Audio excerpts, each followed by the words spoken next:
Bonjour à tous citoyens du monde. Alors aujourd'hui je voulais revenir en cette date de lundi 12 décembre 2016 sur la laïcité et quelques débats qui ont été faits un petit peu sur Facebook et puis les appréhensions que l'on avait, les problématiques qu'il y avait dans l'échange avec pas mal de personnes. Et nous nous rendions compte donc par exemple lorsque nous sommes sur des réseaux sociaux et que l'on voit par exemple que la femme est de confession musulmane, par exemple voilée, et qu'elle a des débats, automatiquement on part du principe que elle ne peut être laïque, qu'elle ne peut être qu'être musulmane et tout autant laïque serait inconcevable, ou bien qui serait déjà à l'antinomie même de la démocratie. Or que l'erreur que j'avais dit, c'est que dire que nous serions musulmans laïcs est un pléonasme, et de faire l'accent dessus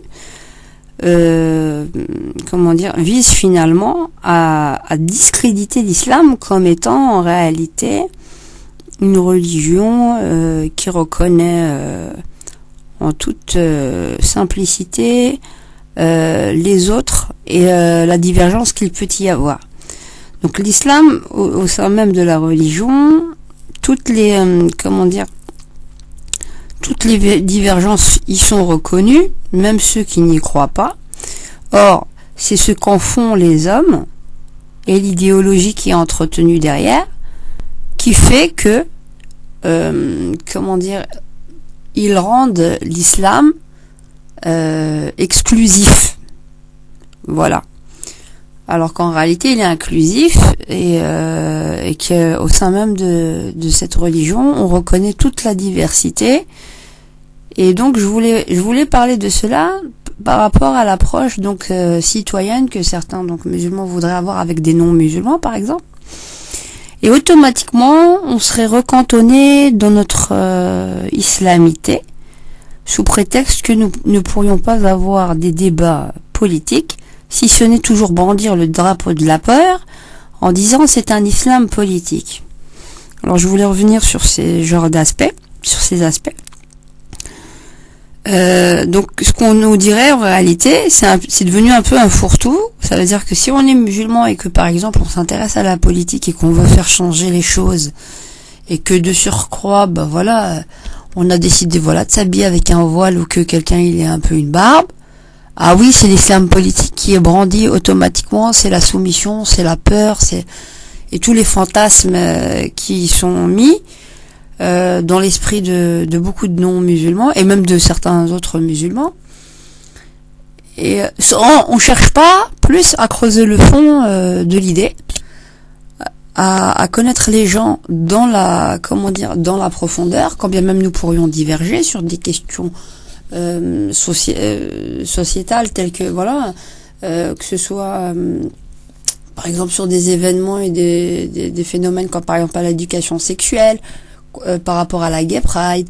Et on est devenu complètement binaire sans avoir un esprit de dialogue, de débat. Et donc on a perdu en réalité toutes ces notions réellement démocrates qui visent à laisser le champ à tout un chacun d'être dans la légitimité de s'exprimer, au lieu de le recantonner dans une forme d'essentialisme qui viserait à le boycotter ou non de la sphère politique. Donc voilà, c'était une petite capsule pour faire méditer un maximum de monde. Pour ceux qui se disent être au nom de la liberté, il y en a beaucoup justement qui font beaucoup de la surenchère sur les valeurs qu'ils prétendent défendre, puisqu'ils n'acceptent pas la divergence quelle qu'elle soit. Et finalement nous retombons dans une autre forme de totalitarisme, la dictature de la pensée unique. Et ça, ce que j'ai remarqué, c'est que soi-disant pour être même dans un groupe, on essaie d'homogénéiser même la pensée. Donc on peut être sur certaines lignes d'accord et d'autres radicalement pas d'accord.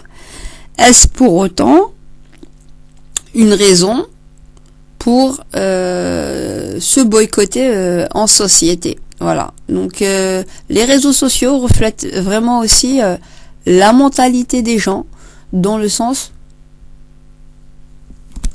où l'on estime qu'on peut boycotter les gens avec lesquels nous ne serions pas d'accord.